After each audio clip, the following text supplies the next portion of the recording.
베트남. 여러분은 베트남에 대해서 얼마나 알고 계신가요? 쌀국수와 베트남 전쟁이 여러분이 알고 계신 전부는 아니겠지요? 베트남 여행, 베트남 문화, 그리고 삶과 인생까지 베트남의 모든 것 굿모닝 비엔남에서 하나하나 소개해드리겠습니다. 안녕하십니까, 엄사장입니다. 안녕하세요, 프로입니다. 네, 잘 지내셨습니까? 한번 잘 지냈죠? 저희가 역대급으로 방송을 지금 이제 5일 만에 녹음을 하는 거예요. 좋네. 5일, 좋아. 5일 그치 5일 이거. 그치. 11일 날인가? 지난주 주말에. 지난주 주말은 아니었고 언제냐? 지난주 목요일. 네, 6월 11일이니까 6월 11일이면 언젠가요? 5일 전에요. 금요일이네, 금요일. 그치. 네, 금요일에 저희 그 취업 전문가 백화 특집으로 낙가무라 100 모시고 그렇죠. 방송을 진행하고 네, 이렇게 벌써 또 금방 찾아뵙습니다. 그래서 일단은 제가 간만에 초심으로 돌아와서 방송 일주일 만에 찍었다. 그렇죠. 고무적인 거다. 고무적이다. 매우 고무적이다. 그래서 이제 근 시즌 2로 오고 나서 이런 적이 한 번도 없었던 것 같은데. 그렇죠. 거의 없었죠, 지금. 그래서 별일 없다. 하여튼 백화 특집으로 저희가 방송을 올렸었긴 했죠. 그렇죠. 낙가무라 100을 모시고. 근데 오셨죠. 또 이걸 또 재밌게 들으셨다고 하는 분이 계시니까 좀 부끄럽기도 하고. 사실은 약간 막 찍은 방송인데 네. 항상 좀 좋게 들어주시니까 감사드린다. 엄민님께서 이제 백화 네. 방송 재밌게 들었습니다. 축하 주십니다라고 하셨고. 정말 다시 한번 물어보는데 네. 그 사촌 아니죠?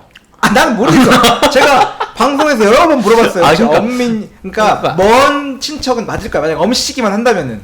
그거는 나도 이지용 씨랑 그렇지면 그거 아닙니까? 또. 아니, 혹시라도 뭐 김원민 이런 걸 수도 있잖아. 그렇지. 김원민, 박원민, 뭐 그럴 수도 있지. 그렇죠. 죄송합니다. 제가 그 성함을 성함 한자를 앞으로 본 것 같아서. 그러니까 하여튼 재밌게 들어주셔서 진짜 감사드리고. 네, 네, 그렇습니다. 뭐 후원도 해주시고 했는데 감사드립니다. 그래서 그리고 또 그러는님께서 또 네. 10,000원 후원해 주셨어요. 감사드립니다. 지금. 진짜 감사드립니다. 네. 네. 그리고 또 뭐 있습니까? 또 뭐 하여튼 그래서 백화는 무사히 넘어갔다. 얘기한 그렇죠. 합시다. 라홍 우리 작가 라홍님께서 얘기했나 이거? 언급했나? 10,000원 후원해 주셨어요. 한 저번 달 정도에 한번 연락을 하신 것 같아. 그렇죠. 그 이후에 이제 후원해 주셨는데 이제 감사드리고요. 뭐 후원의 여부와 관계없이 들어주신 모든 분들께 진심으로 이제 감사의 인사를 드립니다. 그렇습니다. 그래서 지금 뭐 별일 없으니까 그래서 어떻게? 6월 15일이잖아. 6월 16일이잖아요. 그렇죠. 네. 6월 16일 됐고. 그렇죠. 별일은 없어요. 없는 것 같고. 이제 그 하노이가 이제 그 북부 쪽에 이제 공단 같은 경우는 이제 좀 백신을 맞기 시작하더라. 네. 아스트라제네카인가? 아스트라제네카. 그 영국 거지 그거. 그 영국 거. 네. 그러니까 그 영국 애들이 만든 백신 이제 맞기 시작하는데. 네. 그래서 이제 뭐 좀 그 공단에 계신 분들이라든지 기업에 계신 분들 같은 경우 주사를 맞기 시작하더라. 하는 걸 통해서 우리는 언제쯤 맞을 수 있을까라는 생각이 너무 들더라고요. 지금 그래서. 제가 볼 때는 베트남에 있는 동안에는 맞기 쉽지 않을 것 같은데. 그 빈그룹이 백신 만든다는 얘기 있던데? 그래요? 뭐 그런 얘기 있더라고. 약간 그 제약 빈그룹 제약이 있나 모르겠어. 하여튼 뭐 그런 게 있으니까 뭐 좀 생산을 해보겠다라는 얘기가 있어가지고 뭐 그런 얘기도 들리고 하는데 아직까지 멀긴 했다. 한국에 계신 우리 부모님은 백신 맞으셨나요? 저희 부모님은 이제 아버지는 아마 맞으셨을 거예요. 제가 네. 그때 저번에 통화 드렸을 때가 6월 14일인가 그때 기준으로 해서 맞으실 거라고 하셨는데 맞으셨을 것 같고 어머니는 아직까지라고 하시는 것 같더라고. 저희 부모님은 이제 엊그저께 맞으셨다고 하는데 두 분 다 맞으신 거야? 네, 두 분 다 같은 날 맞으신 것 같은데요? 연세가 다르시잖아. 연세가 같으세요.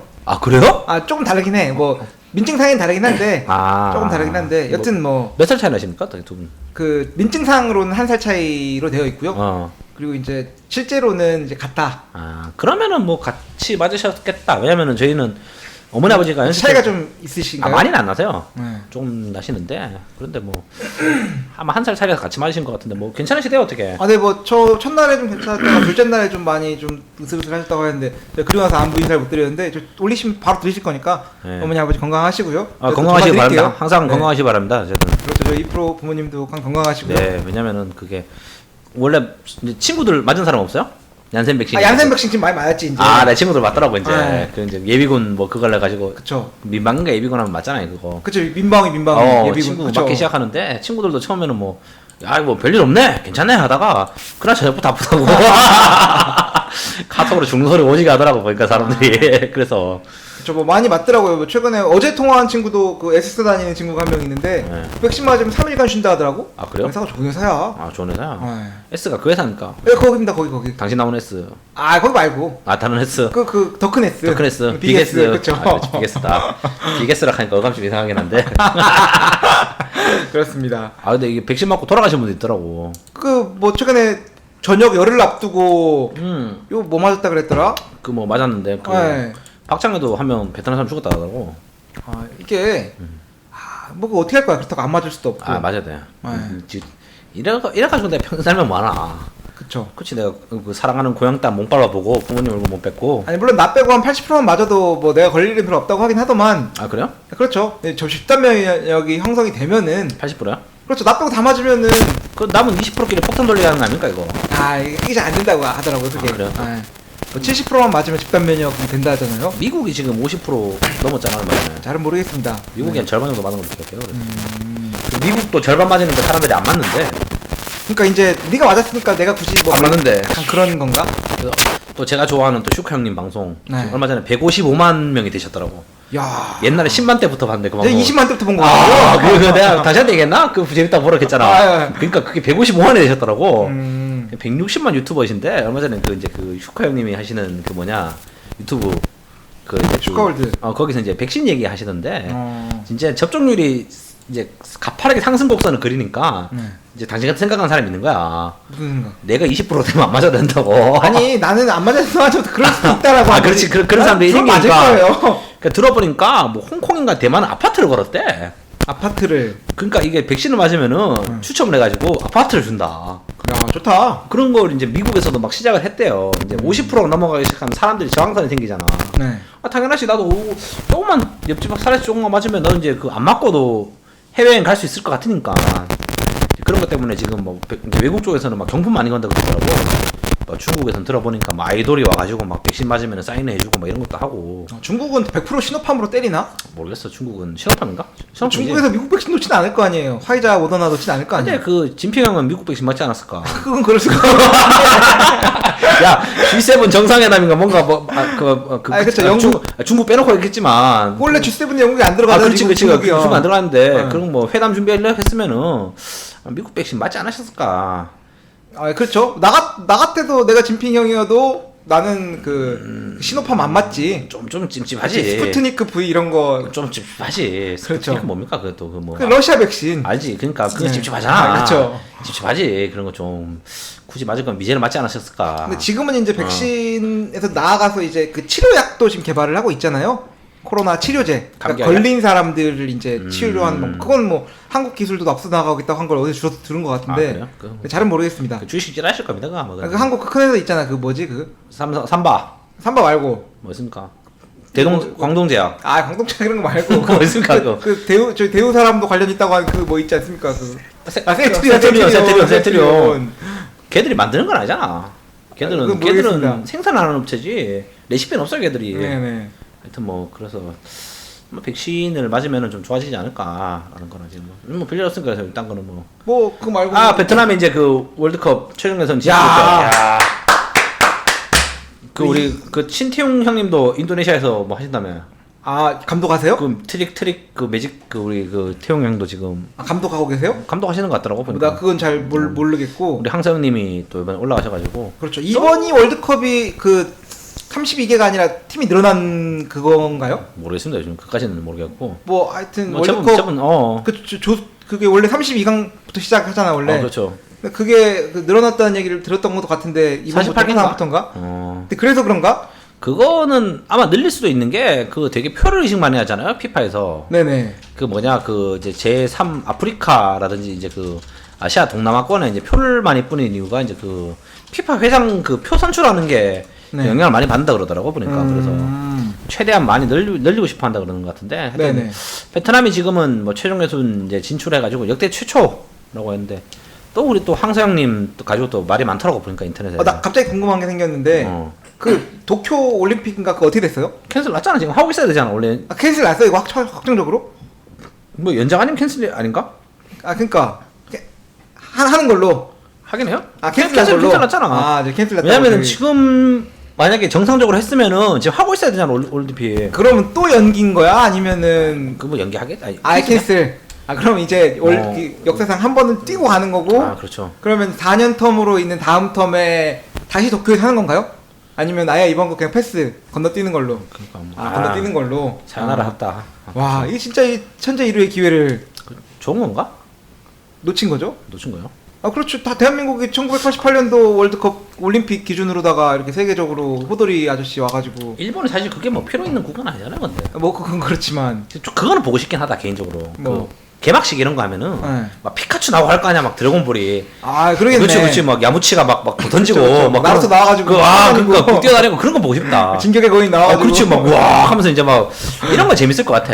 그러니까 그 영국 올림픽 때인가 뭐 그게 그렇게 대박이었다면서요. 영국이 그 문화 강국이잖아. 그 거기가. 기억 안 나요 그때 그 처음에 그 뭐냐 그 제임스 본드 가이씨. 아 그렇죠. 그 아저씨가 딴딴딴 해가지고 그 최근에 그 누굽니까 그 러시아 스파이처럼 생긴 제임스 본드 있잖아요. 최근 난 모릅니다. 그것까지는. 최근에 그 우리 그 007 리부트하면서 나왔던 사람 있잖아요. 그 뭐 험상궂게 생긴 영국 아저씨. 그렇다고 칩시다. 네. 그 아저씨가 영국 여왕 딱 데리고 내려가가지고 막 그 비틀즈가 기타 치고 막 아 그렇죠. 그렇죠, 해리포터 막. 나와가지고 날아다니고 날아다니고 아. 막 퀸이 부르고 그 뭐냐 메리 포핀스가 막 아. 그 우주선이 아니죠 그 뭐냐 우산 타고 날아다니고 이제 이런 거 하는 게 대한민국이 월드컵 올림픽을 하면 이제 뭐가 나오지?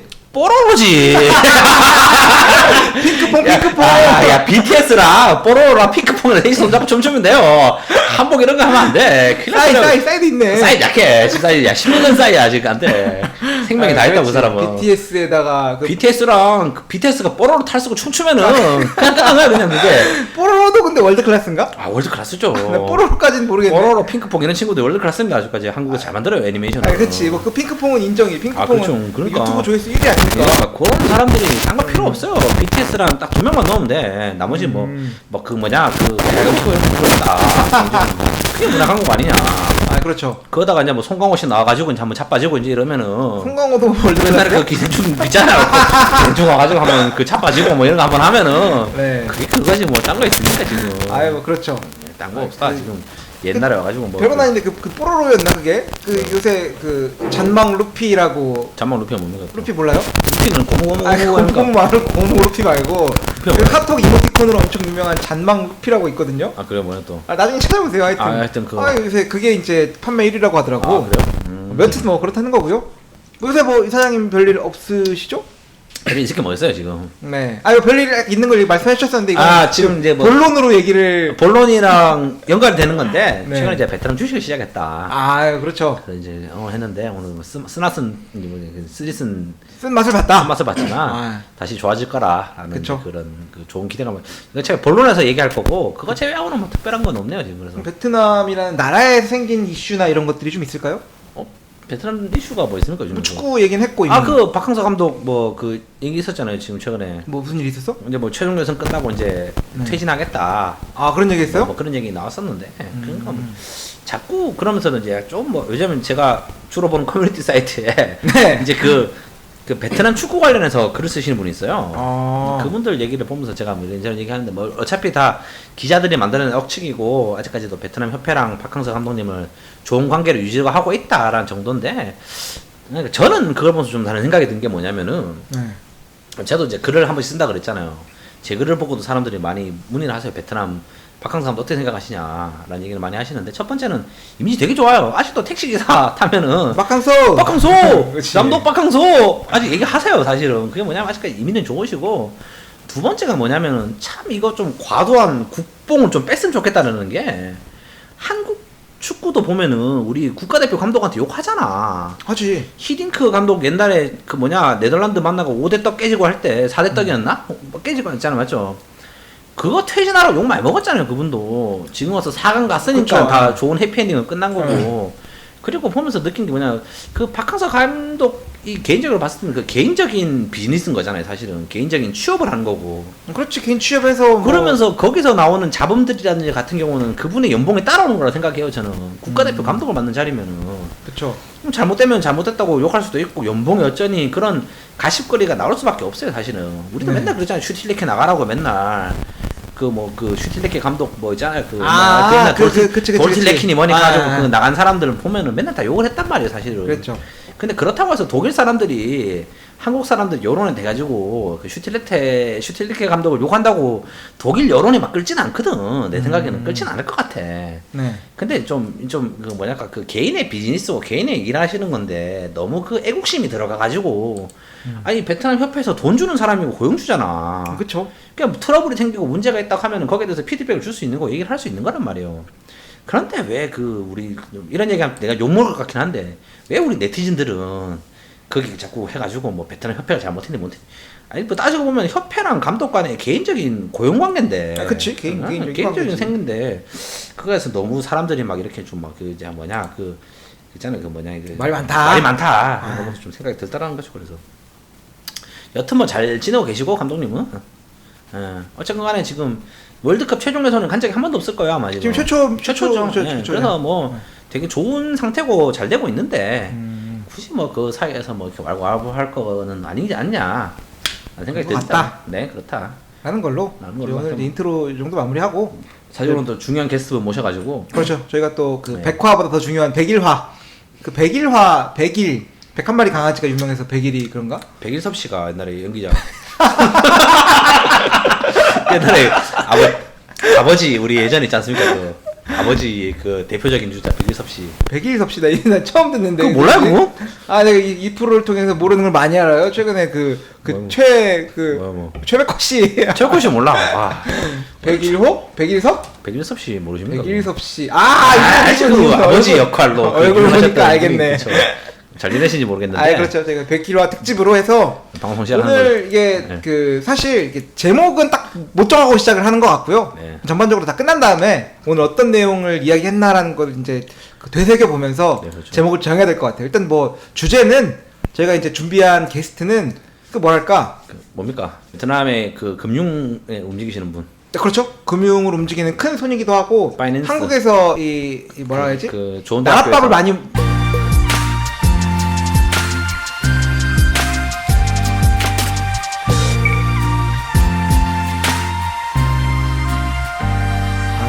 네, 제가 오랜만에 방송 사고가 생겨가지고 지금 저희 그 중요한 게스트를 소개하는 시간에 갑자기 이 지지직거리는 음이 뜨는 바람에 좀 녹음을 다시 하고 있는데 네. 저희가 지금 모신 게스트가 그 나랏밥도 좀 드셨고 그렇죠. 그 나랏밥을 어디서 먹었죠? 짬밥을 드신 거죠? 짬밥을 오랫동안 드신 걸로 알고 있고요. 그렇죠. 그리고 이제 한국에서 그 유수의 하늘에 있는 대학교 석사 과정을 그렇죠. 또 그 애담 스미스가 공부한 경제학 공부를 조금 오랫동안 하셨다고 하고요. 베트남에서 현재 베트남의 그 가장 큰 외국계 은행에서 가장 큰 건물에서 그건 아니지. 두 번째로 큰 건물에서 가장 큰 건물에도 지점이 있겠다. 거기 없을 것 같은데. 없나? 거기 없대요. 없잖아. 그래서 두 번째로 큰 건물에 두 번째로 큰 건물에 그렇죠. 거기서 이제 베트남의 금융을 움직이고 계신 분이시죠. 그렇죠. 정석사님. 네. 정석사님. 네. 왜 석사야? 석사니까 석사지. 박사 하면 안 돼? 박사도 됩니다. 뭐. 척척 박사. 그렇죠. 척척 박사? 그렇죠. 척척 박사도 박사인데. 그렇죠. 이 박사. 그렇죠. 박사도 있고. 일단 뭐 본인이 이제 겸손하게 석사를 하시겠다고 하니까 그렇죠. 석사님 모시고 한번 방송을 진행해 보려고 합니다. 저희가 뭐 주제 아까 얘기했나 지금 기억도 안 나는데 주제를 정해놓고 가는 건 아닌 것 같고요. 저희가 뭐 자유롭게 그랬던 것처럼 항상 그랬던 것처럼 네. 편안하게 이야기 나눈 다음에 뭐 내 얘기가 나오는 그 흐름에 따라서 저희가 주제를 정해서 방송을 올려보려고 합니다. 네. 일단 오늘 저희 그 게스트분 나오기 전에 잠깐 쉬었다가 가는 걸로 하겠습니다.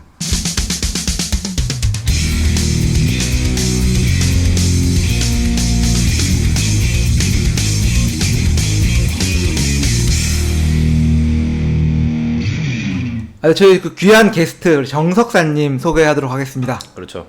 뭐 나와서 이제 편하게 저희 방송은 뭐 오피셜한 방송처럼 뭐 누가 나와야 되고 그 다음에 끝난 다음에 말하고 그런 거 아니고요. 네. 언제든지 쳐들어도 되고 껴들어도 되고 뭐 그런 방송이니까 일상 하시는 것처럼 소개 좀 해주세요.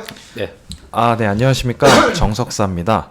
저는 아까 말씀드린 것처럼 베트남에서 가장 큰 외국계 은행에서 근무를 하고 있고요. 뭐 베트남의 금융을 움직이는 큰 손이라기보다는 베트남에 처음 진출하는 이제 외국인들이 이제 베트남에 사업을 하기 위한 요람 같은 일을 하고 있고요.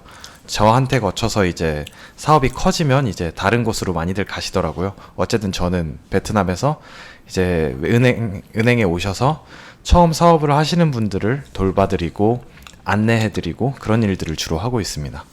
저희가 오늘 이분을 모신 거는 뭐 그냥 단지 그런 그 금융권에서 종사하고 있다, 베트남의 금융을 움직인다 이런 것뿐만 아니라 이분이 약간 그 애덤 스미스처럼 그 해안이 있으신 분인 것 같아. 경제학 공부를 하셨죠? 아 그렇죠. 경제학 공부를 하셨고 경제학에 그 능통하셔가지고 전 세계 그 금융의 흐름들을 항상 이제 눈여겨 보시면서. 그렇죠. 한 번쯤은 모셨어야 된다 지금까지. 아 그렇죠. 저희 방송에서 예전에 있지 않습니까? 저희 뭐 주식 한번 해달라는 분들 계셨었고. 아 있었죠. 형님들 해서. 저희 그 베트남에 저희 넘어올 때부터 우리 방송에 한번 초대를 하겠다라는 얘기를 했는데 저희 1년이 넘어서 드디어 이제 귀하게 모시게 되었습니다. 그래서 근데 개인적인 질문이 하나 있는 게 그 뭐 HSBC 이런 데 더 크지 않아요? 근데 외국 기능 중에서. 아, 제가 어디 다니는지 실제로 공개를 안 했는데요. 네. 뭐 다른 한국에서 사시는 분들이 들었을 때는 거기가 제일 크다고? 네. 라고 할 만한 은행이지만 베트남에서만큼은 여기가 제일 크고요. 아, 그래요? HSBC는 베트남에서는 뭐 저희한테 명함 내밀면 안 되죠. 아 그렇습니까? 베트남에선 저희가 짱입니다. 그 시티은행. 시티은행은 이제 베트남에서 철수하고요. 한국에서도 시티는 거의 망했잖아요, 거의. 그런가요? 그렇지 않아요? 원래 세계적으로 큰 은행들이 네. 개발도상국에 가서 성공하기가 되게 힘듭니다. 그래서 스탠다드 차타드도 제일은행 인수하고 우리나라에서 있다가 그렇죠. 결국 철수하잖아요. 그 이유가 있어요, 혹시 그게 근데. 그럼 제일은행 망한 거예요? 아니 뭐 스탠다드 차타드가 철수하면서 뭐 그냥 뭐 철수하는 거죠 뭐. 지금 전 세계에서 제일 큰 은행이 어딘가요? 전 월드 세계 베스트. 제일 큰 은행 뭐 떠오르는 게 너무 많고 그 은행들 간의 크기를 단순히 비교를 하기가 너무 어려워서요. 뭐 사람들이 다 아는 시티은행, 뱅크 오브 아메리카 뭐 등등등 많이 있잖아요. 근데 전 세계에서 제일 큰 은행들은 다 중국계예요. 1등에서 그러니까. 5등 중에 4개인가 5개인가가 중국계고요. 아 우리 진핑이 형 건가? 이게 사실 사람들이 들으면 모를 만한 중국계 은행들이 1등에서부터 5등까지 뭐 다수를 중국 차지하고 있습니다. 공산은행 이런 거 맞아요, 거기요. 거기가 제일 크지 않나? 네. 중국 공산은행이 제일 큰 건데. 예, 뭐 근데 사실 개인적으로 되게 자존심이 상하는 부분이라 빨리 넘기시죠. 아유. 중국도 새마을 금고가 있어요, 근데. 비- 중국 새마을 금고 정도면은 상당할 것 같단 말이야. 이 새마을금고는 이게 제일금융권은 아니지. 그쵸, 제2금융권이죠. 그쵸? 근데 중국에서 제2금융권을 할 정도면은 상당하지 않을까. 어쩔 수 없다. 그러면 중국계 은행은 큰데요. 한국 사람들이 중국계 은행을 중국 가지 않는 이상 쓸 일이 없습니다. 그렇죠. 네. 그쵸. 중국계 은행이 뭐 진출해 있긴 한가? 한국이나 한국 뭐 있죠. 한국에도 있고요. 아, 베트남에도 그렇구나. 있고요. 다 있죠. 있는데요. 홍콩계 말고 중국계가. 그렇죠. 있죠. 다 있어요. 그렇구나. 근데 사람들이 흔히 HSBC를 홍콩 거라고 생각하는데 근데 그렇게 알고 있었는데. 사실상 홍콩 거지만 어쨌든 명목상은 영국 겁니다. 아 영국 거예요. 영국 그렇죠. 아. 예전에 영국이 그 식민지 맞죠? 그 깔면서 한 거 아닌가? 그런 셈이죠. 예, 홍콩 그때 상하이 성공 상하이 그거니까 아마 그런 걸로 알고 있는데 일단 뭐 큰 은행 다니시고 계시고 대구은행 있나요? 대구은행 있죠. 대구은행이 그건 모르죠. 아 그 대구비. 그게 대구은행이 좀 사담으로 가는데 지방은행 중에서 유일하게 흑자나요. 아 전북은행도 클 걸? 아니 대구은행 흑자나. 전북은행은 뭐 다른 건 모르겠고 뭐 전북은행의 형태로는 아니지만 베트남에 진출해 있습니다. 대구는 아, 됐어요 베트남에. 대구은행도 대구은행이 있나요? 베트남에 있어? 호치민에 있대. 아 그래? 호치민에 있대. 이게 조금 뭐 지역사회 들어가 상황인데 약간 대구 사람들 보수적이잖아요. 그러다 보니까 모든 사람들은 대구은행 계좌를 써요. 대구 사람들은. 전북 사람도 전북은행 계좌를 다 씁니다. 아니, 근데 그게 좀 이제 빈율이 높대. 그래서 제가 알기로는 그때 뭐 지금 정확한 통계가 아닐 수도 있는데 유일하게 지방은행 중에서 흑자를 나가지고 그 돈을 굴려야 돼야 대구은행이라 그러더라고. 아 좋습니다. 하여튼 뭐 그렇다. 대구은행이 제가 알기로 호치민에 지점이 있는 걸로 알고 있는데 네. 뭐 저도 있습니다. 대구 교대전 많이 썼고 예전에. 뭐 지금은 쓰진 않지만 네. 일단 뭐 예전에 했었다. 좋습니다. 저희가 오늘 방송으로 이제 그 베트남의 경제가 어떻게 움직이고 있는가, 그렇죠. 뭐 이런 얘기서부터 베트남 뭐 금융에 대한 뭐 상식 뭐 이런 여러 가지 것들을 얘기를 해보려고 하는데 뭐 베트남 출신이 나는 사실 그렇죠. 잘 아는 바가 없어가지고 질문도 잘 못하겠어. 오늘 이제 그 이프로님께서 좀 뭘까? 그 질문이 많다고 하셨잖아요. 질문은 많은데 막상 네. 또 이제 술 한잔 먹고 하려니까 또 질문이 생각이 안 나네요 지금 그래서. 질문을 그것도 이제 뭐랄까 아무거나 이렇게 뜰 던지면 안 되고 아, 좀 뭔가 그렇죠. 미시적인 것부터 거시적인 거로 간다던가 아 그렇죠. 아니면 좀 그렇죠. 거시적인 것부터 미시적으로 줄여든다던가 뭐 이런 식으로 해서 좀 체계적으로 질문을 조금 해줘 보시면 저도 이제 그거에서 생각나는 질문들을 좀 얘기를 아, 해볼 수 있었으면 좀 좋을 것 같습니다. 일단 뭐 간단하게 말씀드리면 궁금한 게 베트남의 경제적으로 어떤가? 한국 기업분들이 이제 투자 현황들 있잖아요. 지금 보면은 이 단기적으로 말씀하시는 건가요? 중기적으로 혹은 장기적으로? 단기적으로 일단부터 뭐 단기적으로요. 지금은 뭐 어차피 코로나 사태 때문에 뭐 지금도 그 한국 기업분들 많이 투자를 하시나요? 어떻게 지금 어떻게? 일단 한국 분들 지금 투자 많이 하시고요. 지금도 하세요? 코로나가 끝나고 나면은 투자가 몰릴 것으로 예상해서 네. 베트남 같은 이제 개발도상국의 경우 투자를 할 때 많이 시간이 오래 걸리잖아요. 그런 것 때문에 미리미리 지금 굳이 격리까지 해가면서 들어와서 미리 법인 만들고 자본금 납입하고 그렇게 하시는 분들도 계셔서 그 보통 이런 거를 그 경기를 선반영한다고 하잖아요. 그렇죠. 그래서 사람들이 투자도 아직도 조금씩 계속 들어오고 있고 지금 뭐 베트남에 코로나 때문에 너무 어려워서 길거리에 사람도 없고 그럼에도 불구하고 투자는 아직도 있고 그리고 뭐 주식시장이 또 경기를 선반영한다고 하잖아요. 그렇죠. 주식시장은 연일 계속 최고점을 찍고 있는데 아직까지도 낙관적으로 보고 있고 사람들은 주식을 너무 많이 하는 나머지 베트남의 주식시장 서버가 감당을 못해서 이게 주식시장 서버가 다운이 될 정도이고요. 뭐 그런 식으로 베트남의 경기 전망은 단기적으로도 일단 코로나가 끝나는 거를 예상해서 되게 긍정적으로 볼 수 있습니다. 다만 여기서 경기가 긍정적이다라고 단기적으로 얘기를 하는 거는 수출입이 베트남이 무역 수지가 흑자로 전환된 게 몇 년 됐습니다. 다만 최근 2달 정도 2달 연속 적자가 났는데요. 이게 수출입 실적이 개선이 된다는 거지 아직까지 베트남의 이제 작은 스몰 비즈니스들은 너무 어렵습니다. 국가적으로 지원을 하는 것도 없고요. 그래서 뭐 지금 당장 내가 베트남에 가서 스몰 비즈니스를 당장 시작하겠다 준비만 하시고요. 좀 더 생각해 보세요.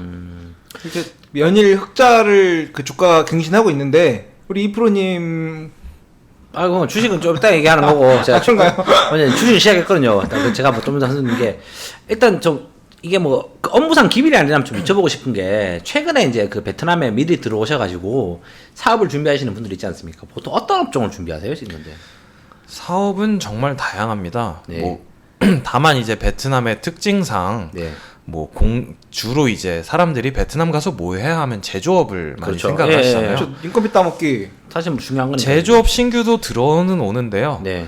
뭐 지금 당장 제조업은 뭐 엄청난 규모의 투자가 필요하니까 지금 당장 뭐 수백만 달러 투자해가지고 오신다는 분들은 뭐 아직까지 준비만 하시는 것 같고 많지는 않고요. 네. 지금은 스몰 비즈니스 위주로 들어오는데 알 수가 없는 게 다 컨설팅 회사로 해가지고 들어옵니다. 그거는 맞습니다. 왜냐면 이게 컨설팅 회사는 뭐 따로 소자본으로 창업이 가능한데 공장 한다고 하면은 베트남의 경우는 땅 사가지고 그 땅 있고 돈 있다는 증빙해야지. 그렇죠. 자본금 증빙해야 되고 이제 회사 차리게 해주고 그러니까 뭐 부동산업을 하겠다고 하시는 분도 컨설팅으로 만들고 뭐 의료기기 사업을 하시겠다는 분들도 컨설팅으로 만들고 뭐 그 음식 같은 거 파시겠다고 하시는 분들 중에서도 당장 식당 못 차리니까 컨설팅으로 만들어 놓고 나중에 뭐 용도 전환하겠다 하고 요즘은 그런 추세입니다.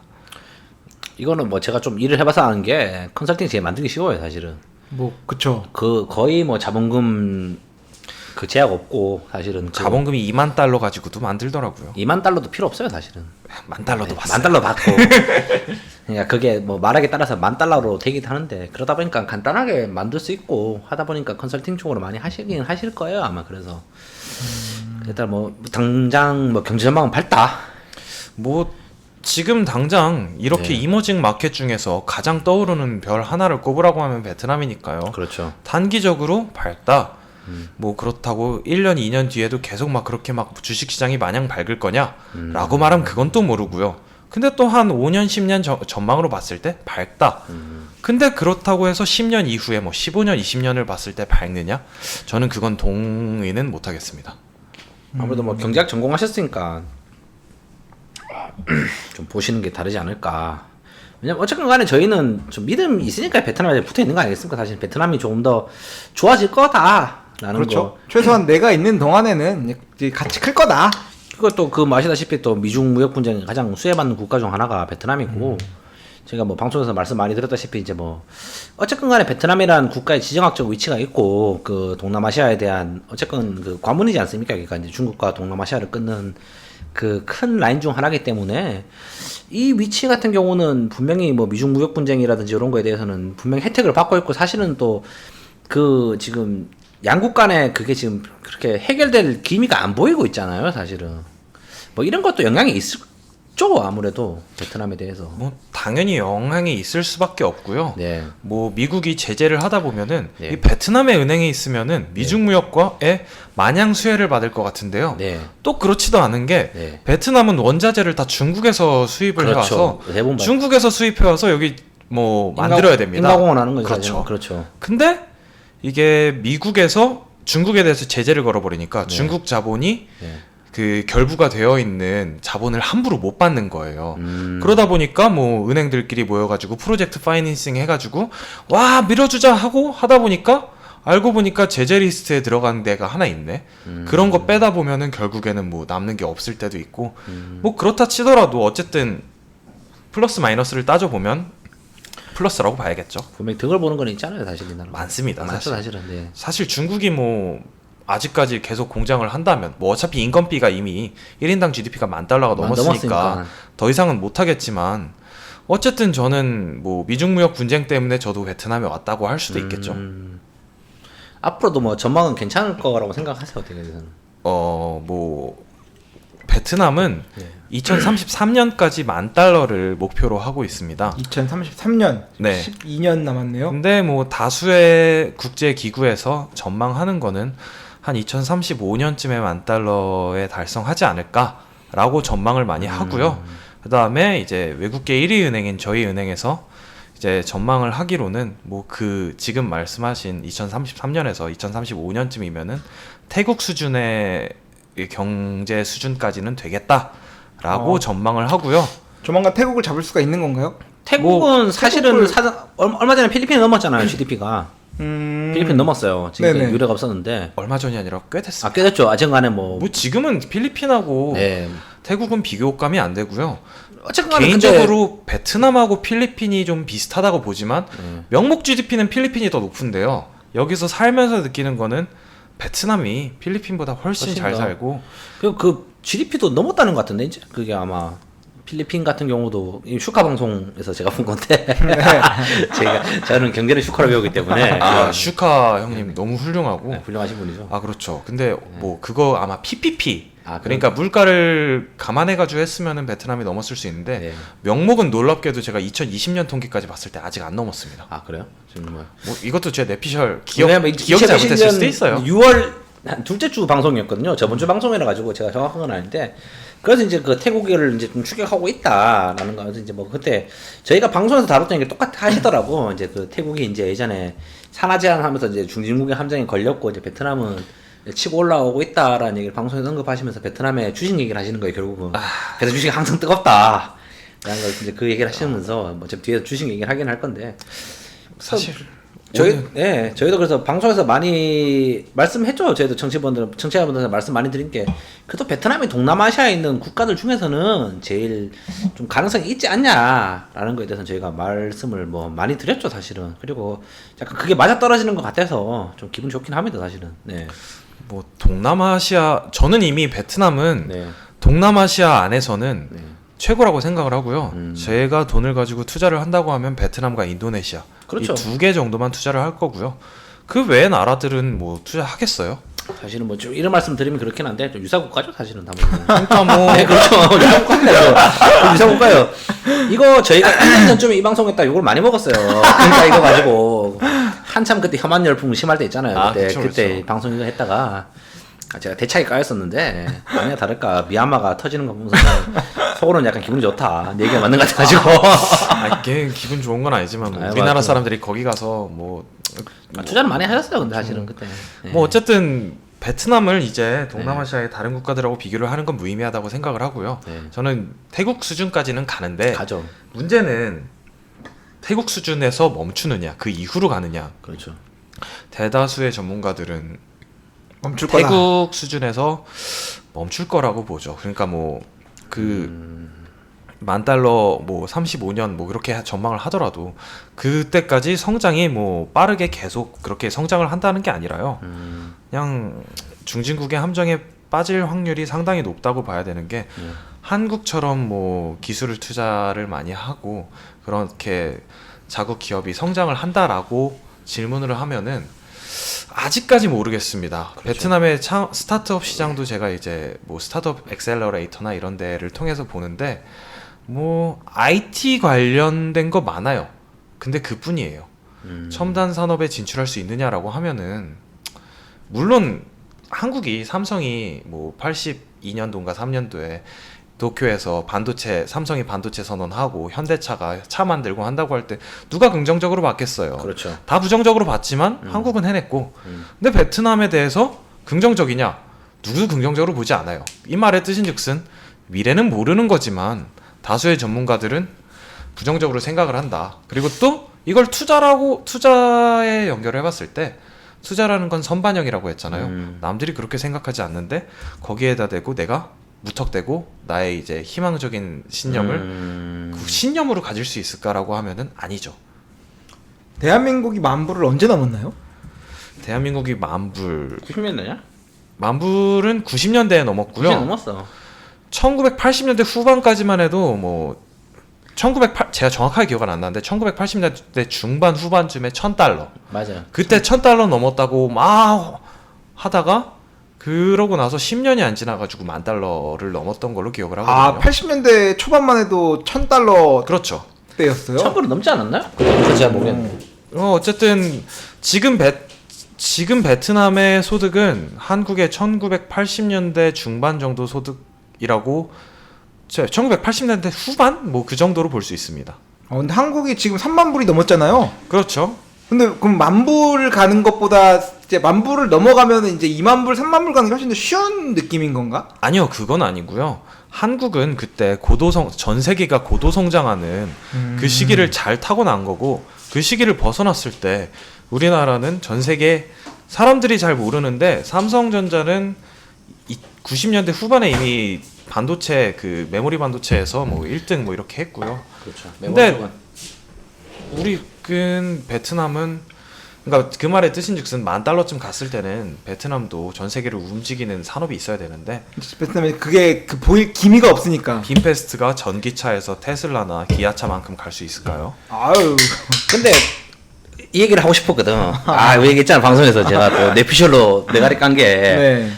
그 어쨌건 간에 베트남도 이제 대표 기업이 필요하고 그게 돼서 이제 빈그룹은 뭐 아시다시피 뭐 빈그룹 같은 경우는 베트남 정책적으로 미는 회사잖아요. 그 정부에서 미는 회사고 베트남의 꿈과 여망이 달린 회사 아닙니까 사실은. 그렇죠. 그러니까 모든 사람들이 알고 있을 거예요. 지금 핀페스트가 그냥 전기차를 잘 덤빈 것 같아. 어차피 예. 빈그룹의 경우는 그 네. 베트남에 오면은 빈마트라고 그렇죠. 다 빈 써 있는 네. 그런 마트가 있는데 마트도 매각했고요. 그렇죠. 빈그룹 휴대폰 사업부가 LG 휴대폰 사업부를 뭐 인수를 하느니 뭐느니 어쩌느니 근데 얘기가 매각을 나왔는데 했죠.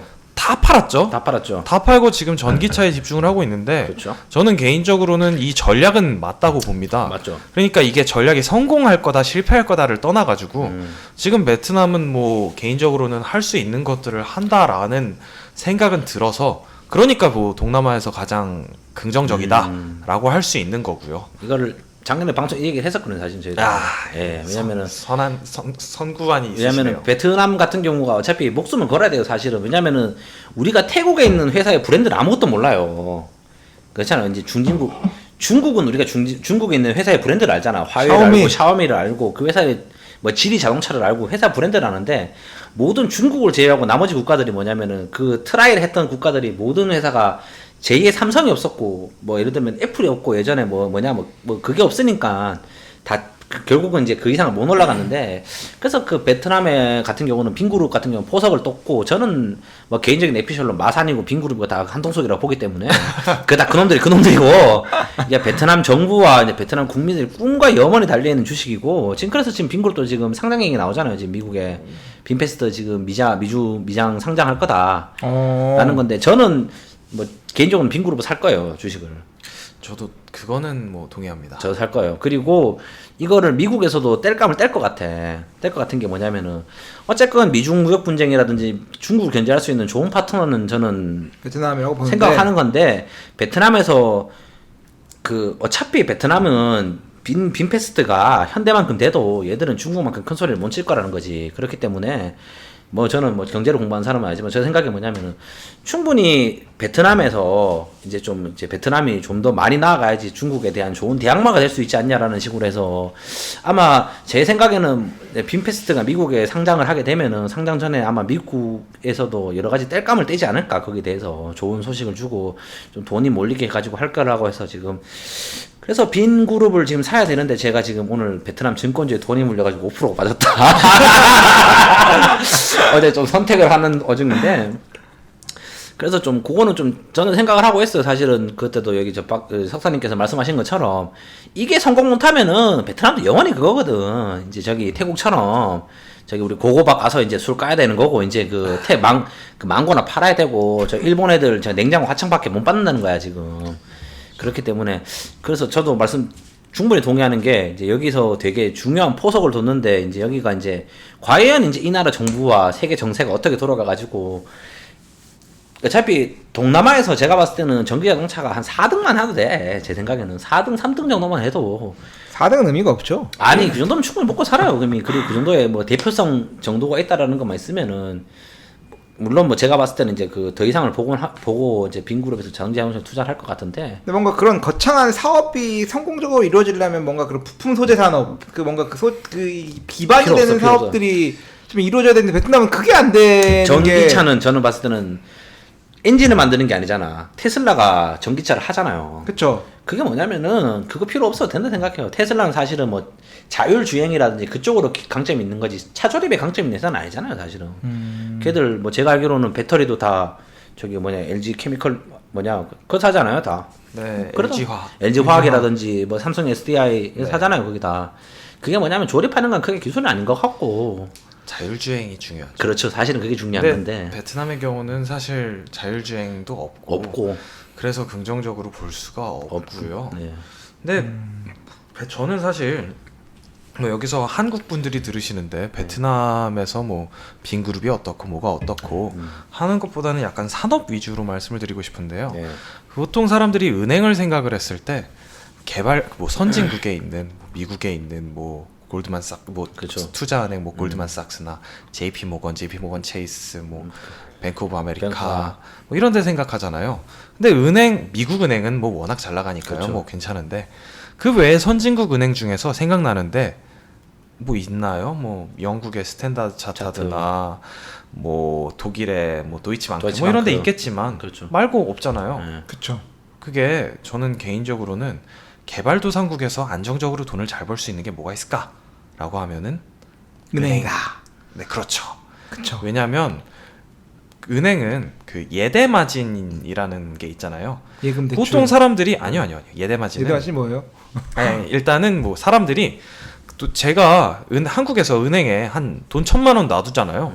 그럼 이거 이자 없잖아요. 예금 들지 않는 이상. 없죠. 근데 내가 비상금 쓰기 위해서 두잖아요. 근데 베트남 같은 경우는 이자가 높잖아요. 그렇죠. 그러니까 근데 그렇다고 해도 그냥 일반 예금에다가 돈 해놓으면 이자 없잖아요. 그럼 그쵸. 그 금리 차이 크잖아요.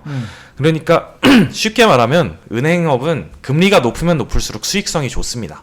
그래서 개도국일수록 수익성이 좋은데 근데 개도국에 있는 은행은 수익성이 좋지만 함부로 투자 못하는 이유. 그 나라의 화폐의 가치를 어떻게 믿냐. 그렇죠. 그게 문제죠. 사실 베트남의 금리가 계속 막 7%, 8%, 9% 사람들이 그런 소문을 들어서 알고 있습니다. 근데 지금은 한 5% 정도예요. 개인이 예금해봤자 4%대 후반 뭐 이런 데도 있고. 뭐 5% 정도 하죠. 저 뭐 4.8%, 뭐 제1 외국계 은행은 현재 4.8% 정도 주고 제일 있고요. 후려쳐서 줘. 거기가 문제가 많아 거기가. 맞습니다. 제가 제가 전기자금 넣고 있거든요 지금. 아니, 죄송합니다. 아, 빼야 돼. 거기 안 써요. 그 이유가 뭐한테 뒤에 물어보자. 예. 그 이유가 뭐예요 그? 아무튼 금리가 단순히 낮아졌다고 해서 그럼 이 나라의 예금에 투자할 이유가 없느냐라고 말하면 그렇진 않습니다. 왜냐하면 베트남의 환율 추이를 봐야 돼요. 1달러당 이게 16,000동 하던 금리가 16,000동 하던 환율이 지금 한 23,000동까지 가고요. 이거 환율 조작국 아닙니까 베트남? 환율 조작국이 됐었죠. 이렇게 화폐 가치를 계속 낮추니까 우리 도란프 황상이셨던 분이 이제 환율 조작국으로 지정을 했었는데 문제는 그거를 19년도 통계를 가지고서 20년도에 그렇게 지정을 해버렸어요.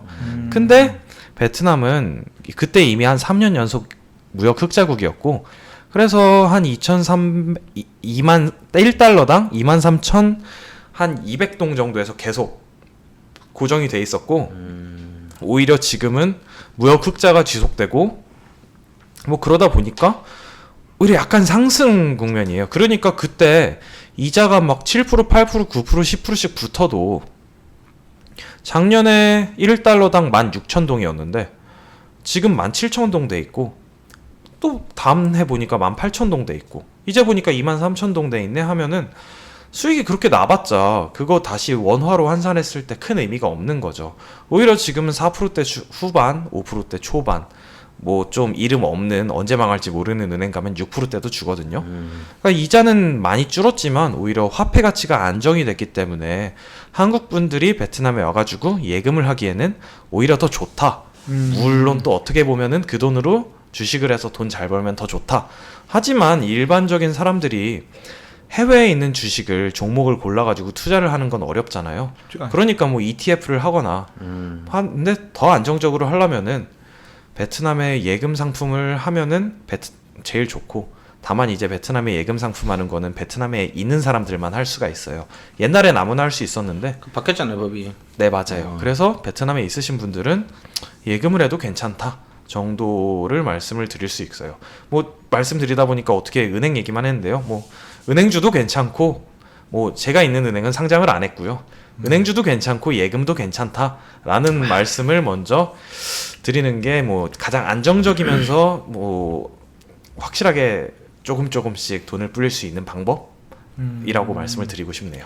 근데 은행도 뭐 이자가 좋고 다 좋긴 한데 사실은 뭐 아시다시피 작년부터 해가지고는 워낙 주식이나 다른 쪽으로는 많이 올랐잖아요 사실은. 그렇죠. 투자 가치가. 그러다 보니까 뭐 그런 거에 대해서는 좀 은행 투자하신 분들 같은 경우 좀 손해보는 생각을 들지 않을까 라는 생각도 좀 들거든요 사실. 투자를 하시는 분들이 네. 한국에서 투자하시는 분들이 제일 문제가 네. 몰빵하는 거. 아 그렇죠. 아, 가야지. 특히 조선사는 가즈하는 20대, 30대 남성분들이 수익률이 가장 낮은 거 알고 계시죠? 돈을 못 벌어요. 예. 남자보다 여자들이 돈을 더 잘 벌어요. 맞아요. 여자보다. 여자들이 돈 더 잘 벌고요. 나이가 그래요? 많을수록 돈을 더 더 잘 잘 벌어요. 이게 그 존버 정신이라고 하죠. 존버 정신이 필요한데 이게 가즈하 때문에 망하는 거거든요. 패닉셀. 그렇죠. 패닉셀. 그러니까 이런 거를 잘 대응을 하기 위해서는 포트폴리오를 만들고 그 포트폴리오 내에서 관리를 하는 건데 뭐 개인적으로 베트남의 예금 상품이 생각보다 그렇게 리스키하지 않으면서 수익을 올릴 수 있다라고 말을 하는 건데 물론 뭐 개인적으로 저희 은행은 옛날에 엔화 대출을 하다가 크게 손해를 본 적이 있어서 환율에 대한 거는 예측이 불가능하지만 그래도 어느 정도 분산은 해도 괜찮다. 이거 갑자기 그냥 궁금한 건데 이 금융 상식인가? 베트남에 계신 분들 다 궁금할 거예요. 왜 베트남 달러는 이자를 주지 않고 돈을 뺄 때 돈을 내야 되는가? 달러가 우리나라 돈이 아니잖아요. 그쵸. 그러니까 제가 뭐 너무 자연스럽게 우리나라라고 했는데 베트남 돈이 아니잖아요. 네. 저희도 그 달러 돈 주고 사와요. 그쵸. 그러니까 뭐 사실 달러 그 수수료 받고 출금 시켜드려도 저희 손해예요. 들고만 있는 것도 손해다. 그러니까 저희가 이제 달러를 사와서 드려야 되는 거기 때문에 네. 그래서 베트남에서 달러로 거래하는 거 금지되어 있는데 굳이 꼭 달러로 출금해 가가지고 굳이 가가지고 뭐 하시고 문제 생겨가지고 다시 와가지고 이거 다시 넣어주세요 하시는 분들이 있는데 안 되죠. 베트남에서는 무조건 동화 거래가 원칙입니다. 뭐 베트남 법이 그렇다는데 따라야죠. 그리고 달러를 나가는 걸 별로 안 좋아하지 않아요 여기도. 그 베트남의 맹점이 그렇죠. 예. 달러 들고 들어오긴 쉬운데요. 들고 들어올 땐 증빙이 필요 없죠. 들고 나갈 땐 필요하죠. 왜냐면 요즘 또 제가 주식을 하다 보니까 얼마 전에 다큐멘터리를 봤거든요. 이제 코로나 이후에 이제 그 뭐 달러가 이제 뭐 이제 이런 얘기 하는 건데 그거 되게 많이 흔들린다 그러더라고요. 전 경제학도 전공하고 아는 사람인데 예를 들면 이제 미국에서 금리를 조금만 올린다라고 하면은 이 나라에 있는 달러들이 다 빠져나간다 그러더라고. 특히 뭐 이제 브라질, 터키 이런 애들 있지 않습니까? 그 리라화 뭐 이런 데 같은 경우 좀 이제 그 나라 통화 가치가 좀 흔들리는 국가들 같은 경우는 걔들 같은 경우는 미국에서 금리 1% 올리는 게 엄청 크긴 하지만 예를 들어 1% 올려버리면은 그 태국이나 브라질에 있는 돈이 다 미국 간다 그러더라고. 그래서 그 나라가 이제 달러가 없어가지고 난리를 친다라고 해서 저는 이제 그런 거 보다 보니까 이제 이 나라 같은 경우도 뭐 달러를 가지고 이제 베네핏을 안 주는 이유가 최대한 달러를 동화로 바꿔가지고 그냥 이 나라 동화하고 이제 달러들이 가지고 있겠다. 뭐 그런 거 아닌가요, 혹시? 뭐 정확한 지적을 해주셨는데요. 네. 개발도상국들의 제일 맹점은 그 미국이 그러니까 옛날에 우리나라도 미국이 기침을 하면은 우리나라는 몸살을 한다 뭐 했잖아요. 그런 얘기 하잖아요. 미국의 경제 상황 변동에 따라서 영향을 진짜 많이 받고요.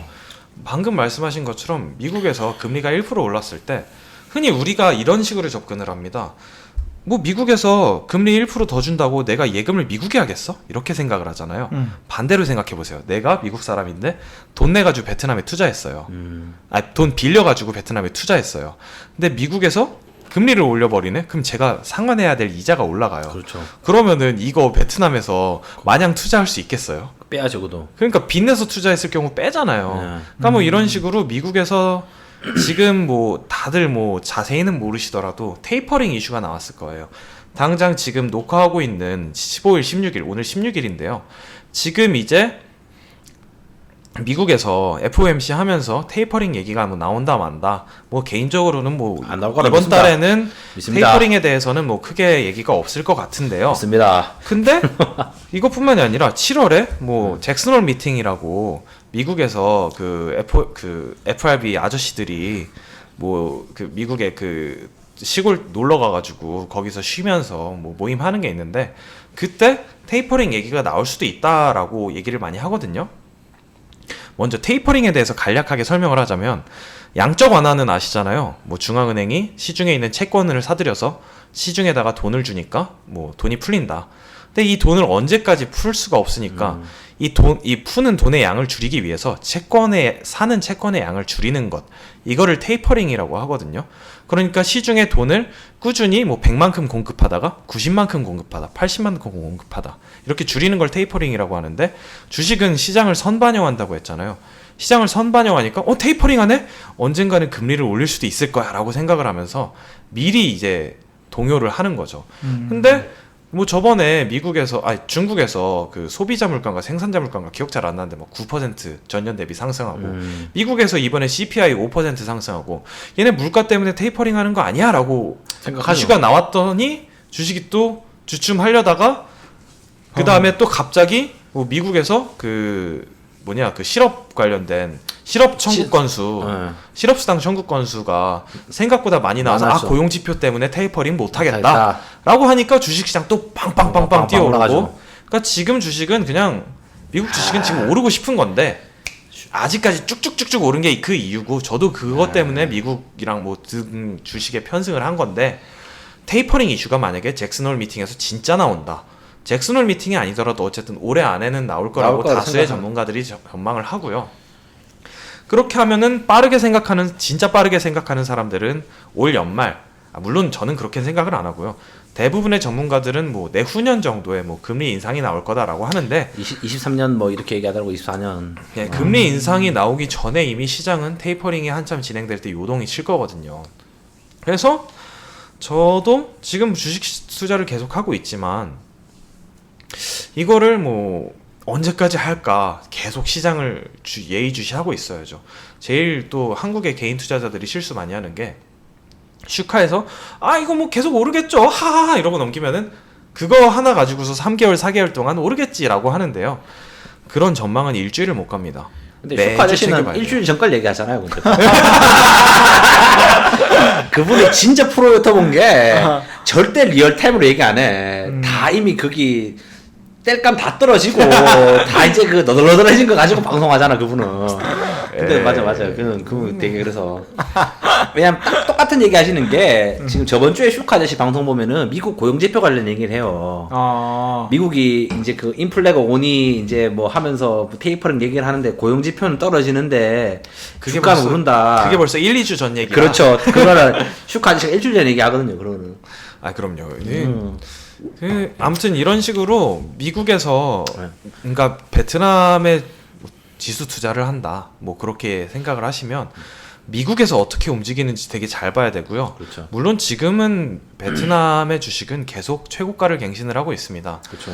다만 뭐 저는 개인적으로는 올 연말까지는 계속 전 세계 경기가 좋아질 거고 그렇죠. 베트남의 수출입이 계속 개선이 될 거기 때문에 긍정적으로 봐요. 단기적으로 따졌을 때 뭐 조정의 여지는 정말 많죠. 뭐 그거 일일이 열거하자면 뭐 이 방송 시간으로는 모자라고요. 그렇죠. 그치만 뭐 투자를 하신다면 뭐 그렇게 막 엄청 말리고 싶진 않은데 문제는 여기서 돈 맛을 한번 보고 이거 비트코인처럼 가즈아 하다 보면은 진짜 가요. 간다. 장기적으로는 홍강 간다.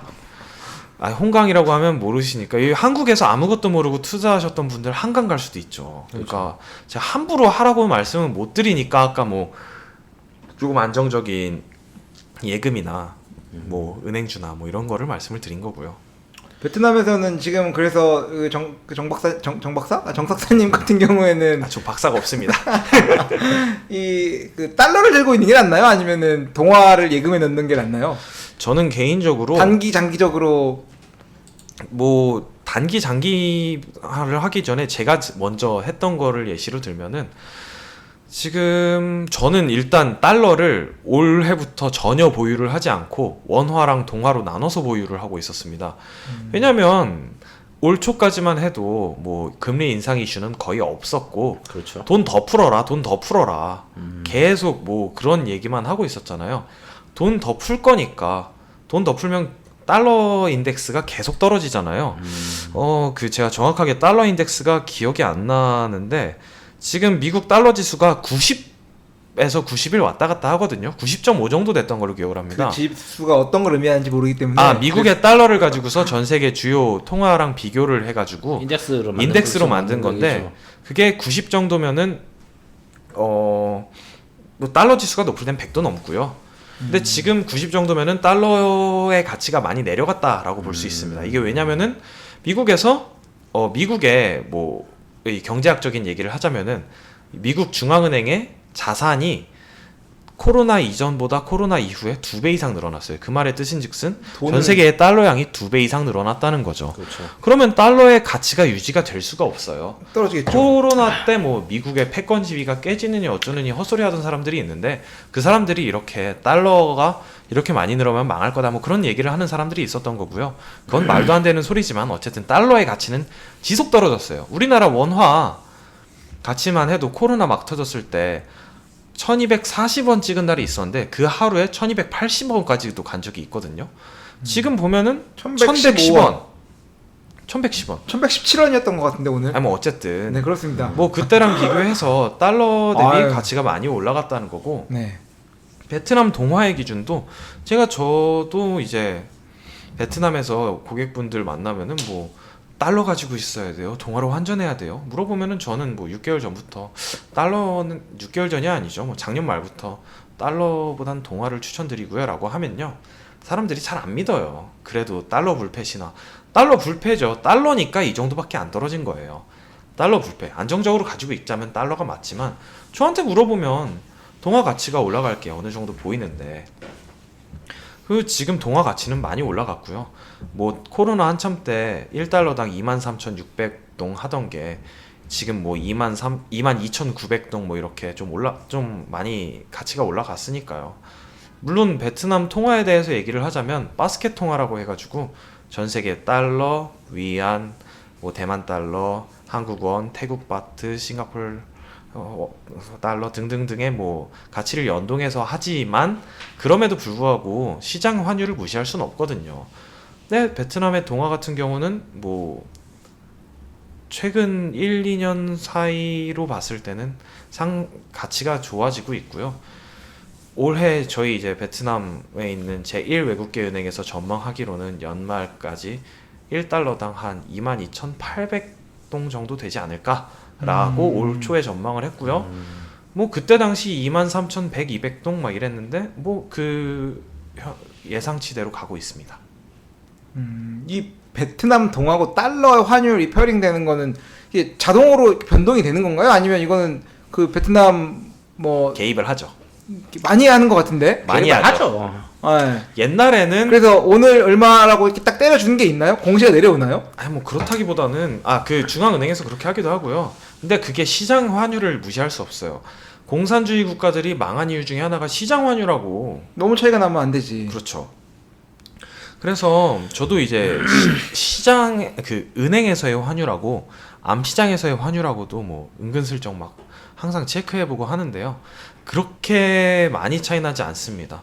오히려 나라에서 우리나라도 옛날에 환율 조작 많이 했잖아요. 네. 그때는 환율 변동이 덜했고요. 지금 오히려 중앙은행에서 그렇게 환율을 쥐고 있기 때문에 환율 변동폭은 한국 원화보다 오히려 적고요. 뭐 베트남이 생각보다 외환 보유고도 많고요. 수출도 많이 하다 보니까 생각보다 견조합니다. 환율은 참 어려워. 아직도 제가 어려워요. 근데 저도 사실 제가 뭐 제 생각을 말은 하긴 하는데 왜냐면 그 있잖아 1달러에 23,000동, 네. 22,000동. 나 아직도 그게 헷갈려. 이게 오는 게 더 좋은 건가? 어려워 사실. 이게 다 너면 나라 돈이니까. 너무나 돌리니까 이거 어려워요. 근데 이게 되게. 네. 뭐 그냥 쉽게 생각해서 네. 베트남이 잘 나간다. 그럼 동화 가지고 있고 역시 미국이야 하면 달러 가지고 있는 거고요. 둘 다 잘 나가면. 뭐 개인적으로 저는 둘 다 잘 나가면 위아더 월드 아닙니까? 위아더 월드지. 그러면 그때는. 개인적으로는 저는 한국에 살고 한국의 거시경제 한국 힘들죠. 집 사기도 힘들고 다만 한국의 거시경제가 개판이냐라고 하면 아니거든요. 한국의 거시경제는 견조해요. 뭐 장기적으로 인구 줄고 그러면 뭐 그건 떠나서 당장 뭐 올해 내년 봤을 때 견조하고 튼튼하고 잘 나가죠. 베트남도 거시경제 뭐 한국 사람들이 보기엔 터무니없지만 동남아시아 국가의 다른 나라들하고 외환 보유고 비율이라든가 수출입 실적이라든가 비교하면은 훌륭합니다. 그렇기 때문에 저는 동화를 가지고 있든 원화를 가지고 있든 둘 다 강세라고 생각을 했죠. 그러니까 제가 가지고 있던 달러는 다 원이나 동으로 뭐 제 개인적으로는 70% 원, 30% 동 정도로 이제 뭐 바꿨고 그래서 지금 가지고 있는 자산도 뭐 한 80% 원, 20% 동 정도지만 뭐 그래서 미국 투자해서 돈 많이 버신 분들이 환율 때문에 수익이 많이 안 났다 하는 경우 주변에 많이 있잖아요. 많죠. 미장에서 돈 벌고 네. 막상 돈 찾아오니까 돈 없다고. 그러니까요. 미국 주식이야 뭐 많이 물론 환차손보다 주식이 많이 올랐지만 올랐죠 사실은. 그거는 뭐 테슬라나 이런 거 한 사람들 얘기고 찔끔찔끔 뭐 잘 모르는 거 투자했다가 적당히 수익 본 분들은 오히려 손해 날 수도 있거든요. 가까운데 돈이 또 더 들어가고. 그러니까 환전하는데 오히려 돈이 더 들어버린 그러니까. 거죠. 진짜 제가 경제학을 공부하셔서 궁금한 게 양적 완화 이게 말이 되는 거예요, 근데. 우리나라가 하면 말이 안 되죠. 미국이니까 그게 되는 거예요. 미국만 가능한. 전 세계에서 양적 완화를 제일 처음 했던 건 제가 알기로는 미국이 아니라 일본입니다. 일본이요? 일본은 어. 일본이 2000년대 중반에 버블. 중앙은행이 시중에 채권을 매입하는 뭐 그런 말도 안 되는 저도 정확하게 기억이 안 나는데 이게 방송 준비를 못 하고 오늘 방송하기 3시간 전에 갑자기 그거 맞을 거예요. 왜냐면은 많아서. 저도 지나가면서 들은 게 그러다가 미국한테 한번 두드려 맞고는 그거는 아니요? 미국한테 두드려 맞은 거는 1980년대 그 플라자 합의 얘기하는 게 아니고 제가 말하는 거는 그 양적 완화를 먼저 트라이를 하려고 했다가 약간 좀 트라이 했고 네. 뭐 나름대로 효과를 봤다라고 뭐 얘기는 했었는데 지금은 그건 또 모르겠고 양적 완화로 효과를 본 거는 미국이라고 봐야죠. 전 세계에서 사실 미국 말고 어디가 양적 완화를 제대로 하겠어요. 뭐 중국이랑 다 하잖아요. 근데 중국의 경제 규모는 크지만 네. 중국의 금융 패권이 그렇게 세느냐라고 말하면 아니에요. 되게 아이러니한 게 중국의 은행 되게 커요. 정말 큰데 그죠. 규모는 큰데 실속이 없다는 거예요. 금융적인 패권이 있냐라고 하면 없어요. 왜냐면은 전통적으로는 예. 뭐 미국의 달러나 뭐 스위스 프랑 이런 거는 안정적인 화폐로 꼽아도 위안을 안정 화폐로 꼽지는 않아요. 그렇죠. 그래서 중국이 그걸 되게 트라이를 많이 한다면서요. 그 트라이는 계속 하는데 네. 뭐 언젠간 될 수도 있겠죠. 이제 예전에는 그런 얘기가 없다가 이제는 위안도 좀 안정적으로 되지만 그렇죠. 그렇다 보니까 중국이 그렇게 돈을 마구 찍어낸다고 해서 과연 그게 중국의 채권 가격이 유지가 될까요? 저는 그거에 대해서는 아직까지도 부정적이고요. 양적 완화는 미국만 할 수 있는 거고 패권국이니까 할 수 있는 거고, 왜냐면 미국이 돈을 막 찍어낸다고 해도 지금 미국 중앙은행에서 막 채권을 마구 사들인다고 하더라도 뭐 미국의 화폐 가치는 유지가 돼요. 근데 이 달러 보니까 흔들리지 않아요, 근데? 달러 보니까 안 흔들리잖아요. 그러니까 아니 그게 왜냐면은 저는 제가 경제학을 공부한 사람도 아니고 사실은 모르겠는데 이게 제 상식으로는 말이 안 되는 얘기거든요. 말이 안 되죠. 안 되는 얘기예요. 그러니까 이게 그 돈을 찍어낸다라는 거에 대해서 돈이 풀리면은 가치가 떨어져야 되는데 말이 안 된다. 뭐 전 세계적으로 네. 옛날 역사를 보자면 그렇죠. 뭐 이 시청자분들이 뭐 역사 얘기 되게 좋아할 것 아 이건 같은데 저도 좋아서. 그 에드워드 기븐의 로마 제국 쇠망사 뭐 이런 책들을 네. 보면은 로마가 왜 망했느냐, 로마뿐만이 아니라 전 세계적인 뭐 패권 국가들이 망한 이유는 화폐가 처음에는 뭐 은만 가지고 그렇죠. 발행을 하다가 나중에 가면은 점점 불순물을 섞어요. 그렇죠. 은도 섞고 흙도 섞고 그렇게 하다 보면 그렇죠. 가치가 언젠가 떨어져요. 그렇죠. 그렇게 망해요. 음. 미국도 사실 되게 견조한 거고 유례가 없는 패권국이지만 이렇게 양적 완화 뭐 찍어놓고 하면서 발전이 없다면 망하겠죠. 근데 미국은 아직도 기술도 1등이고 발전도 계속 하는 거죠. 비트코인 어떻게 생각해요? 나 이거를 내가 몇 년 전부터 얘기인데, 그러니까 저는 음모론 되게 좋아하거든요. 약간 음모론, 컨스피러시 되게 좋아하는 사람인데, 이제 그 뭐 이제 달러가 옛날에 그 브리스톤 우즈인가 하면서 이제 그 브레튼 우즈. 브레튼 우즈죠. 브레튼 우즈. 그거 이제 그 근본이 폐지. 폐지했죠. 근본이 하면서 이제 그 닉슨이었냐? 맞죠? 뭐 닉슨이 이제 그 뭐냐 그 이제 석유랑 묶으면서 이제 그 이제 달러가 됐잖아요. 그냥 지금처럼. 석유 그러니까 이제 그러니까 진짜 뭐 석유를 달러로만 구매를 할 수 있게 한다. 사우디랑 협의 보면서 그렇죠. 이제 그거를 이제 금을 포기하고 이제 달러가 달러로서의 가치를 가지기로 했잖아요. 예전에는 이제 금이랑 금태환제를 하면서 이제 금이랑 이제 그렇죠. 있었는데 1온스당 35달러. 35달러가 됐다가 지금은 그게 지금 30년 됐잖아요. 지금 그 바뀐 지가 지금 벌써 30년 더 됐죠. 더 됐죠. 50년 됐죠. 아 그렇죠. 저는 이제 그 이제 음모론적 얘기가 이제 그런 거였어요. 예전에 생각한 게 갑자기 코인이 뜨고 이제 얘기하는 게 뭐냐면은 저는 경제학을 공부는 안 했고 안 해봤지만 의구심이 드는 거예요. 달러에 대해서 왜 어떻게 세상에 무한정으로 찍어낼 수 있는 재화가 있냐. 그게 미국이 화폐 가치를 방어하기 위해서 석유를 달러로만 구매하게 했잖아요. 구매하게 했잖아요. 그렇죠. 했죠. 지금도 그래요? 지금도 그런데 그 패권을 깨려고 하는 게 중국이랑 중국이잖아요. 이란이니까 죽어라 때리고 있잖아요. 어, 근데 보면은 아직도 석유는 달러로 구매하고 그렇죠. 더 이상 사실 미국은 사우디가 필요가 없어요. 왜냐면 셰일가스, 셰일가스도 나오고 본인들이 나오잖아요. 석유 유가가 50달러만 넘으면 미국 내 셰일가스 회사들이 살아요. 살아. 지금 미국이 너무 저유가를 좋아하지 않은 게 미국에 있는 셰일가스, 셰일오일 회사들이 40달러, 50달러가 수준이 안 되면 망해요. 근데 어쨌든 지금 유가 지금 뭐 WTI 기준으로도 70달러가 70달러 넘었죠. 넘어갔죠. 그러니까 지금 미국은 석유 패권도 가지고 있어요. 근데 지금 태양광 하면은 제일 생각나는 회사 뭐예요? 몰라요. 솔라 시스템인가 솔라시티인가 그 앨런 머스크가 그거 그러니까 태양광 같은 대체 에너지에서도 미국이 제일 앞서죠. 유럽하고 미국. 이렇게 하니까 어쨌든 에너지의 패권 누구한테 있냐? 미국이죠. 그러니까 달러의 패권이 안 깨지는 거죠. 뭐 그런 식으로 게다가 첨단 산업에서도 뭐 미국이 다 가지고 있고 우리나라가 첨단 산업 중에 딱 하나 반도체 중에서도 메모리 반도체 세계 빅3 중에 원투. 그다음에 파운드리에서 그 비메모리 반도체에서도 파운드리 뭐 팹리스는 말도 못 하고 파운드리에서만 뭐 점유율이 17%밖에 안 되는데도 이만큼 먹고 사는데 미국은 그 외에 전 세계 거의 모든 기술의 패권을 가지고 있단 말이죠. 그러니까 달러 가치가 당연하게 유지가 되는 거고요. 그래서 그런 거는 뭐 음모론은 사실 뭐 음모론을 굳이 가져오지 않아도 이런 것만 봐도 유지가 되고요. 비트코인에 대해서는 사람들마다 다르지만 뭐 저는 그냥 경제, 뭐 제가 경제학을 막 박사를 하고 그런 건 아니지만 경제학자들이 제일 많이, 그리고 증권시장에서 많이 있었던 분들이 하시는 말씀이 그 중앙은행에 맞서지 말아라.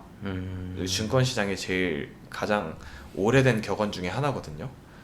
근데 그 중앙은행에 맞서지 말아라. 중앙은행에서, 그리고 미국 그 뭐 옐런 아줌마라든가 그렇죠. 맨날 비트코인 하지 마라, 하지 마라 얘기를 하잖아요. 일론 머스크 형님이 맨날 그 가자. 도지코인을 잘해 보냈다. 가자 하다가 못 하잖아요. 사실 일론 머스크도 그 미국의 그 최첨단 기술 막 그런 거 있으니까 봐주는 거지. 걔는 누가 그런 얘기 하면은 진즉에 이거 걔는 갔어야 돼. 그래, 이미 그러니까 갔어야 돼요. 갔어야 돼. 걔는 200년 맞고 저기 알카트라자에서 지금 빵 먹고 있다고 지금. 그러니까 걔는 죽었어야 돼. 그러니까 보통 그러니까 연준에 맞서면 안 된다가 격언이 있잖아요. 연준에 맞서면 안 된다라고 저도 생각을 하고, 미국에서 연준이랑 재무부에서 하지 말라고 하면 안 해야 돼요. 그래서 전 안 해요. 저는 친구들이 막 가자 하고 막 한국 돈으로 막 2,500만 원 하고 그럴 때도 뭐 꾸준히 이제 뭐 저는 근데 삼성과 함께 했고요. 연준이 그렇게 대대적인 제재를 안 한다는 얘기는 가능성 열어놓은 거 아니에요? 근데 거기에 대해서는. 아니죠. 뭐 저는 개인적으로는 네. 제재를 하겠다 계속 말하는 거고, 왜냐면 지금 이미 코인에 돈이 너무 많이 들어간 상태에서 그렇죠. 갑자기 확 걸어버리면은 근데 경제가 문제 생기잖아요. 그러니까 제가 말씀드리는 거는 이제 제도권 안에 편입을 하는 걸 통해서. 그건 그럴 수 있죠. 그렇죠. 근데 그 주체가 과연 비트코인이겠느냐. 차라리 미국에서 지불 주체가 있는 그런 코인을 만들거나 그렇게 하겠지.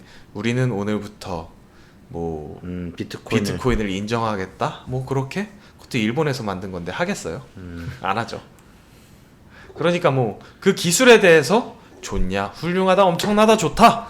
솔직히 기술 영역은 아니잖아. 사실 관계 영역이지 그거는. 근데 뭐 그렇죠. 그거를 네. 지금 뭐 진도지 코인 보셨죠? 그러니까 아무나 만들어가지고 막. 지금은 솔직히 말해서 비트코인은 지금은 뭐 99%의 코인은 사실은 그 관계 영역 아닙니까? 다 그냥 그 인간의 욕망의 영역인 건데. 그래서 저는 은행에서 일하고, 특히 제가 뭐 투자은행에서 일하는 것도 아니고 상업은행에서 최대한 고객님들의 포트폴리오를 지켜주면서 뭐 안정적으로 말씀을 드리기 위해서는 코인은 저는 안 합니다. 그래서 일단 뭐 미국의 달러의 이제 그 패권은 계속 유지가 될 거다. 100년은 유지가, 뭐 100년은 미국이랑 중국이랑 같이 싸우지 않을까요? 계속 근데 싸울 거야 앞으로 근데. 예. 중국이 지금은 인구도 많고 뭐 경제 순위, 뭐 경제 규모로서 미국을 넘어서겠죠.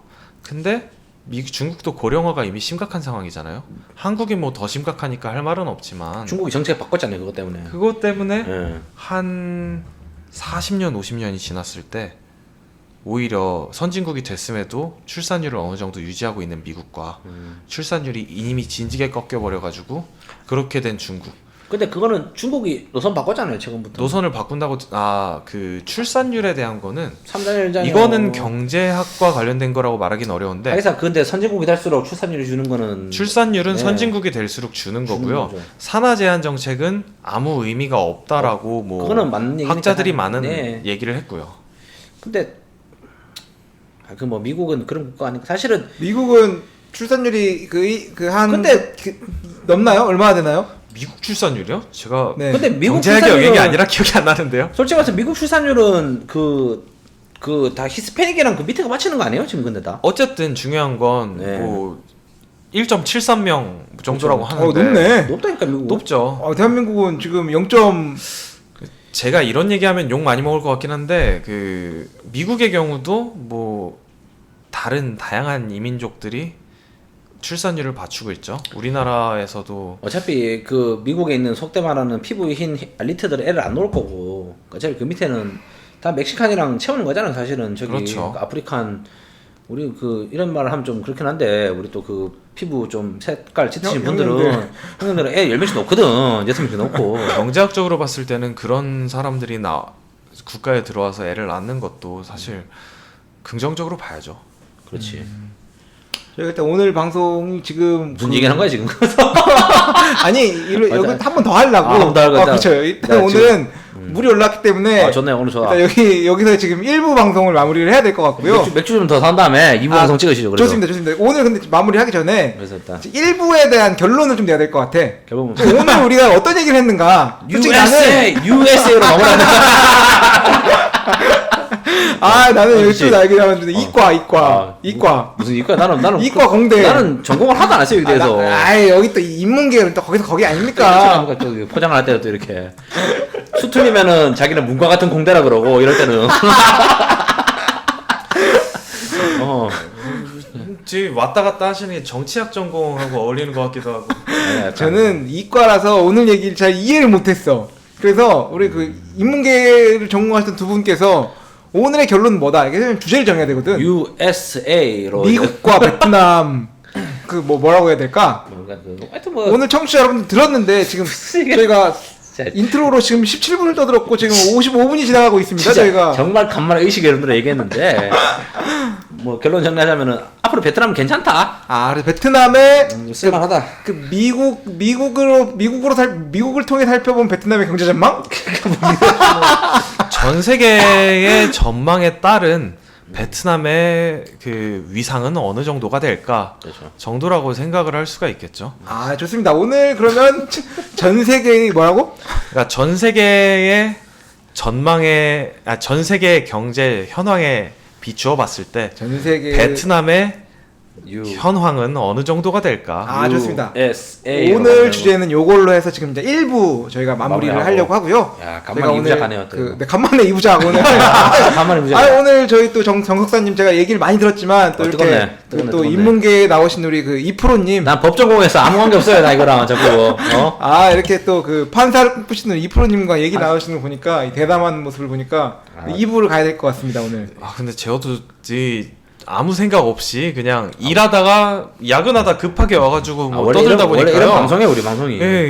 이게 그러게요. 이게 오늘 뭐 제가 모처럼 이렇게 진지하고 뭔가 이 텐션 이렇게 많이 높아지지 않은 상태에서 이렇게 의미 있는 얘기들이 나가는 시간이었던 것 같아서 잠깐 쉬었다가 다음번에는 뭐 할 수 있는 얘기가 있으면 또 이렇게 가고 아니면은 조금 더 뭐 다른 좀 얘기. 캐주얼하게 합시다. 갈 수 있는 걸로 하도록 해서 오늘 마무리 일단 이렇게 하도록 하겠습니다. 지금까지 들어주신 청취자 여러분 감사드리고요. 저희가 오늘 그래도 한번 인사 한번 해주시죠. 오늘 네. 오늘 제가 무슨 얘기를 했는지는 모르겠는데요. 정말 감사하고요. 저도 앞으로 뭐 여기 또 올 기회가 있다면 준비를 해가지고 제대로 브리핑을 한번 해드리는 시간이 있으면 좋겠네요. 오늘 이렇게 방송 마무리하겠습니다. 감사합니다.